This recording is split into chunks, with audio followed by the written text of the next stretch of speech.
Exercise 7.1 का सवाल number 5 लगाते हैं। इसमें क्या दिया हुआ है, रेखा एल, एक रेखा है जिसका नाम एल दिया है, कोण ए को समद्विभाजित करती है।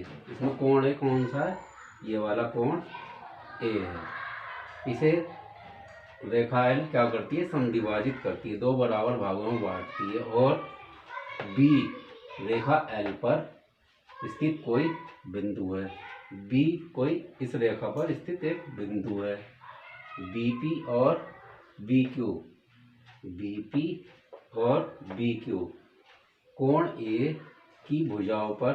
अब ये कोण ए है, इसकी भुजाएं कौन कौन सी होंगी, एक ये वाली भुजा ए पी और दूसरी भुजा कौन सी होगी, ये जो जा रही है दूसरी साइड में ए क्यू। इन भुजाओं पर क्या करती है, बी से लंब डाले गए हैं। इस बिंदु, ये जो बिंदु दिया गया है रेखा एल पर, इस बिंदु से क्या, इन दोनों भुजाओं पर क्या डाला गया है, लंब डाला गया है। अगर ये लंब डाला गया है, बी से लंब डाला गया है, तो ए पी पर क्या बनेगा, एक समकोण बनेगा। और इसी तरह क्या होगा, ए क्यू पर एक समकोण बनेगा। तो हमें क्या करना है, इसमें लिखा है कि दर्शाइए, दर्शाइए का मतलब क्या है, सिद्ध कीजिए। इसमें दो भाग दिए हुए हैं त्रिभुज। पहला भाग क्या है, त्रिभुज ए पी बी, त्रिभुज ए पी बी सर्वांग सम है त्रिभुज ए क्यू बी के। और दूसरे भाग में हमें क्या दिखाना है, भुजा बी पी बराबर है बी क्यू के। ये भुजा बी पी किसके बराबर सिद्ध करनी है, बी क्यू के। और या अर्थात इसे ऐसे भी कह सकते हैं, बिंदु बी कोण ए की भुजाओं से, कोण ए बिंदु बी कोण की भुजाओं से, ये जो बिंदु है कोण की भुजाएं कौन सी, ये वाली भुजाएं हैं, भुजाओं से समदूरस्थ है, यानी कि बराबर दूरी पर स्थित है। तो ये हमें सिद्ध करना है। तो चलिए पहला भाग लेते हैं इसका। हमें क्या सिद्ध करना है, इसमें त्रिभुज ए पी बी सर्वांग सम है त्रिभुज ए क्यू बी के। तो देखिए अब इसमें त्रिभुज कौन कौन से लिए गए, त्रिभुज ए पी बी, त्रिभुज ए पी बी। और फिर यहीं से हमने शुरू किया है दूसरे त्रिभुज को भी, ए क्यू बी। तो इसी तरीके से हम भी इसे लेंगे, त्रिभुज क्या लिखेंगे, त्रिभुज ए पी बी तथा त्रिभुज ए क्यू बी में। अब इन दोनों में क्या समानता है, अगर हम दोनों में समानता ढूंढ लें और उन्हें हम सिद्ध कर सकते हैं कि सर्वांग सम है ये दोनों त्रिभुज। तो देखिए अब इसमें क्या है, सबसे पहले क्या दिया हुआ है हमें, कोण P और Q क्या है, दोनों समकोण है। क्यों समकोण क्यों है, क्योंकि बिंदु B से भुजा AB पर ये लंब है और भुजा AQ पर यहाँ से लंब डाला गया है। तो क्या होंगे, ये दोनों समकोण होंगे। तो क्या लिखेंगे, कोण ए पी बी बराबर कोण ए क्यू बी। क्या दिया हुआ है,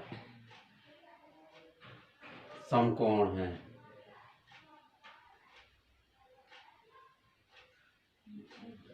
और क्या है, ये हमें दिया हुआ है, इसका कारण हमने लिख दिया, ये हमें दिया हुआ है और ये आपस में क्या है, समकोण है।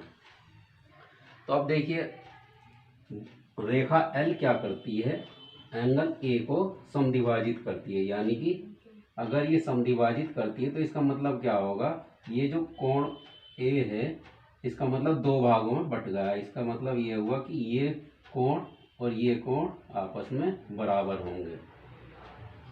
तो हम इसे लिखेंगे, क्या लिखेंगे, कोण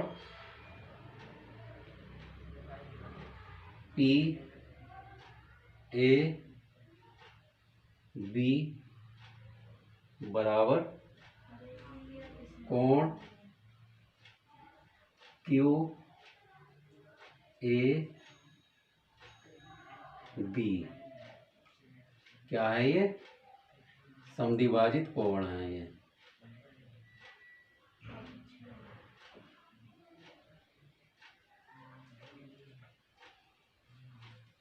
इसका कारण क्या लिखेंगे हम? ये समद्विभाजित कोण है। किसके? कोण ए के। तो देखिए अब इन दोनों त्रिभुजों में हमने क्या करा कि दो चीजें हमें मिल गई हैं। एक कोण मिल गया, दूसरा भी कोण मिल गया इसके बराबर। अब हमें क्या करना है?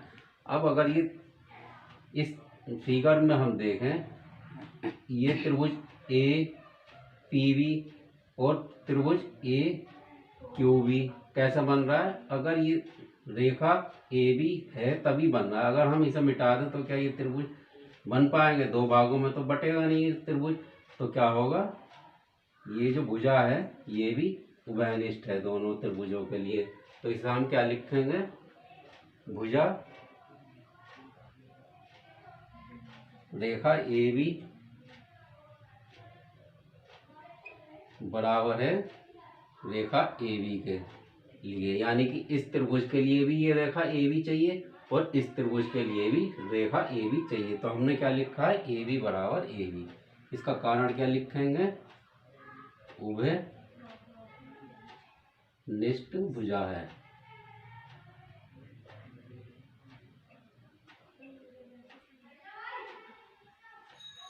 तो अब देखिए किसी भी दो त्रिभुजों को हमें सर्वांग सिद्ध करने के लिए तीन चीजें बराबर करनी होती है। तो हमने ये तीनों चीजें बराबर सिद्ध कर दी है। अब देखिए पहला क्या है? पहला है एंगल, और दूसरा क्या है? दूसरा भी एंगल है, और तीसरा क्या है? ए बी क्या है? इन त्रिभुजों की उभयनिष्ठ भुजा है। तो इसमें कौन सा नियम लगेगा? तो हम लिखेंगे त्रिभुज, इसलिए त्रिभुज ए पी बी सर्वांग है त्रिभुज ए क्यू बी के। और इसका कारण हम क्या देंगे? ए एस का नियम। ए एस सर्वांग समता का नियम।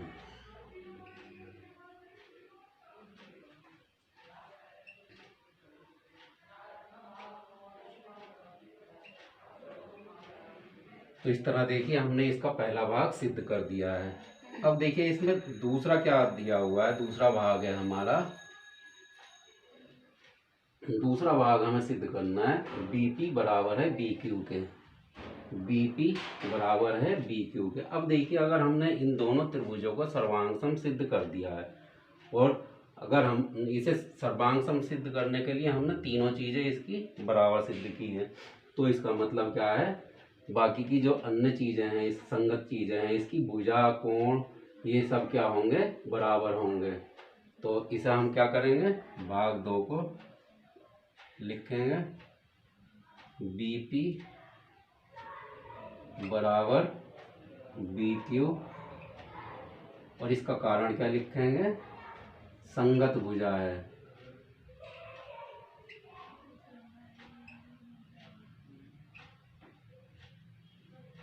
संगत भुजा का मतलब क्या होता है? ये सर्वांग त्रिभुजों की संगत भुजा है। इसके लिए क्या भुजा हो जाएगी? इस त्रिभुज के बराबर दूसरे त्रिभुज के लिए क्या होगी? ये बी क्यू के बराबर होगी, क्योंकि ये इसके सर्वांग संगत भुजा है। तो देखिए इस तरह ये क्या हो गया? दूसरा भी हमारा सिद्ध हो गया। अगर ये दोनों भुजाएं बराबर हैं, अब देखिए उसमें अर्थात लगा के क्या लिखा है? बिंदु बी कोण ए की भुजाओं से समदूरस्थ है। अगर ये दोनों भुजाएं बराबर हैं तभी तो समान दूरी पर होंगी। तो इसका मतलब भी यही होगा। चलिए सवाल नंबर 6 लगाते हैं। इसमें क्या दिया हुआ है? एक फिगर दी हुई है और इसमें क्या दिया हुआ है? ए सी बराबर ए बी के। ये जो ए सी है इसके बराबर है ए ई के। ये देखिए दो लकीर हमारी हैं और यहाँ भी दो हैं। अब दूसरी चीज़ क्या दी हुई है हमें, ए बी किसके बराबर दिया हुआ है, ए डी के।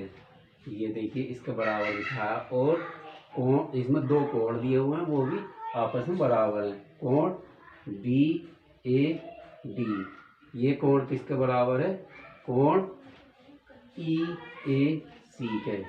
और हमें क्या सिद्ध करना है, बी सी बराबर डी के। यानी कि इस त्रिभुज ए बी सी की बड़ी भुजा क्या है, बी सी बराबर किसके सिद्ध करनी है, त्रिभुज ए डी ई के। जो बड़ी भुजा है डी ई, कौन सी भुजा है, डी और ई, इसके बराबर सिद्ध करनी है। अगर देखें इन दोनों त्रिभुजों में हमें बड़ी भुजा एक दूसरे के बराबर करनी है तो हमें क्या करना होगा, त्रिभुज भी बड़ा वाला लेना पड़ेगा, क्योंकि ये भुजा किस उसी त्रिभुज में आएगी। तो इसमें हम क्या लिखेंगे, त्रिभुज, देखिए ये निकाल के इस फिगर में से हमने ये बना रखा है त्रिभुज ए बी सी, और ये दूसरा त्रिभुज है त्रिभुज ए डी ई। तो इसमें हम क्या लिखे हैं, त्रिभुज ए बी सी तथा त्रिभुज ए डी ई में। अब हमें क्या करना है, अब इन दोनों त्रिभुजों को हमने लिया है और इसमें हमें अगर तीन चीज़ें बराबर मिल जाएं, बराबर निकाल सकें, तो हम क्या कर लेंगे, इन दोनों त्रिभुजों को सर्वांग सिद्ध कर लेंगे। और फिर क्या होगा, सर्वांग त्रिभुजों के संगत भाग भी क्या होते हैं, बराबर होते हैं। अब अगर इन दोनों त्रिभुजों को सर्वांग सिद्ध कर देंगे तो भुजा बी सी किसकी, दूसरे त्रिभुज की संगत भुजा डी ई के बराबर अपने आप आ जाएगी। तो चलिए इसे सिद्ध करते हैं। तो देखिए हमें सवाल में क्या दिया हुआ है, सबसे पहले देखते हैं रेखा ए बी हमें बराबर दिया है ए डी के। ए बी किसके बराबर दिया है, दूसरे त्रिभुज के ए डी में। इसमें मत देख लेना क्योंकि ये दोनों त्रिभुज में कॉमन आ रहा है, कंफ्यूजन हो जाएगा, ठीक है ना, क्योंकि हमें दोनों त्रिभुजों को सर्वांग सिद्ध करना है। तो ये इसमें भी, इस त्रिभुज में भी है रेखा ए डी, इसमें है। तो देखिए ये क्या लिखेंगे, इसका कारण, इसका कारण लिखेंगे दिया है।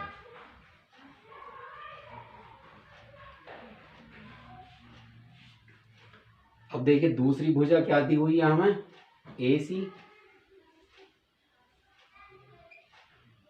बराबर दी है ए ई के। भुजा ए सी, ये वाली भुजा ए सी किसके बराबर दी हुई है, भुजा ए ई के, इस वाली भुजा के ये बराबर है।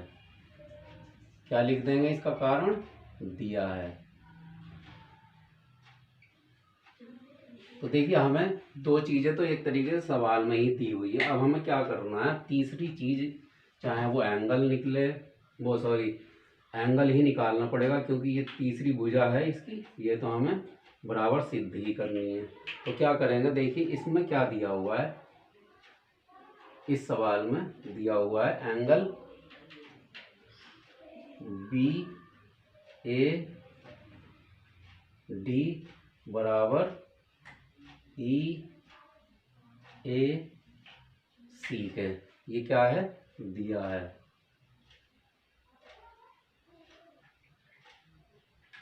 अब देखिए ये एंगल बन कहाँ रहा है, एंगल बी ए डी, ये वाला एंगल किसके बराबर दिया है हमें, एंगल ई ए सी के, इस वाले एंगल के बराबर हमें दिया हुआ है।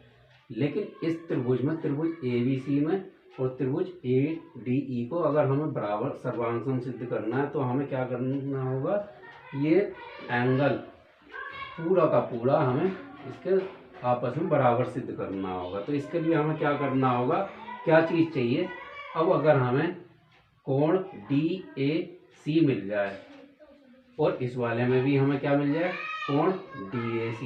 तो हमारा काम हो जाएगा, क्योंकि ये पूरा अगर जोड़ देंगे तो ये पूरा एंगल हमें मिल जाएगा। एंगल ए इस त्रिभुज का मिल जाएगा और एंगल ए इसका भी मिल जाएगा, और ये क्या हो जाएंगे, दोनों आपस में फिर सर्वांगसम हो जाएंगे। अब देखिए इससे हमें इसमें अगर कोण BAD में क्या जोड़ दें, कोण BAD, इस पूरे कोण को हमें पाने के लिए क्या करना होगा, कोण DAC और जोड़ना होगा, कोण DAC बराबर। अब देखिए ये कोण आता है हमारा कोण EAC, जो कि ये वाला है कोण EAC। अब इसमें भी हम क्या करें, अगर हमने हमारी ये इक्वेशन है और DAC अगर हमने इधर जोड़ा है और DAC इधर भी जोड़ दें तो इस समीकरण में क्या होगा, कोई फर्क नहीं होगा। तो क्या लिख देंगे, कोण DAC। देखिए DAC हमने क्या करा, दोनों तरफ जोड़ दिया। अब हमें क्या मिल जाएगा, कोण BAC हमें मिल जाएगा। और यहाँ पर हम क्या लिख देंगे, जब हमने इतना काम समझ के कर लिया है तो अब हम क्या करेंगे, यहाँ लिख देंगे दोनों तरफ कोण DAC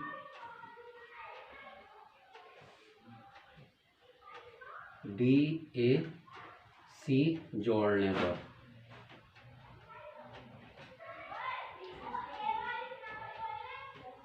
क्योंकि ये लिखने से पहले हमें समझना भी तो था कि अगर ये कोण जोड़ देंगे तो हमें क्या मिल जाएगा, पूरा का पूरा इस त्रिभुज का एंगल A मिल जाएगा। तो अब हम क्या लिख देंगे, अब अगर इसकी जगह क्या हो जाएगा, angle BAD plus angle DAC बराबर क्या हो जाएगा, एंगल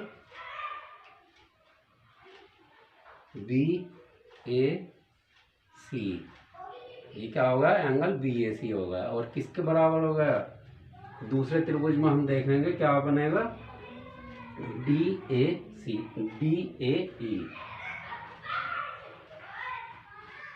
एंगल DAE। तो देखिए इस तरीके से क्या हो गया, हमने तीन चीजें आपस में बराबर निकाल ली इसमें। तो अब ये कौन क्या है, हमारी भुजा है, साइड, ये भी साइड है, और ये क्या है, हमारा एंगल। तो अब इसमें क्या हो जाएगा, हम इसलिए लिख सकते हैं, इसलिए त्रिभुज ABC सर्वांगसम है त्रिभुज ADE के। और इसका कारण क्या लिखेंगे, SSA का नियम, SSA सर्वांग समता का नियम, समता का नियम। अब देखिए अगर ये दोनों त्रिभुज आपस में सर्वांगसम हैं तो इनके क्या होंगे, संगत भाग भी सर्वांगसम होंगे। अब ये BC क्या है, BC इस त्रिभुज के लिए इसकी सबसे बड़ी भुजा है, और इस त्रिभुज के लिए DE क्या है, इस त्रिभुज की सबसे बड़ी भुजा है। तो ये जब दोनों त्रिभुज सर्वांगसम हमने सिद्ध कर दिए तो हम क्या कर सकते हैं, हम ये भी कह सकते हैं कि ये इनकी बड़ी भुजा BC, अतः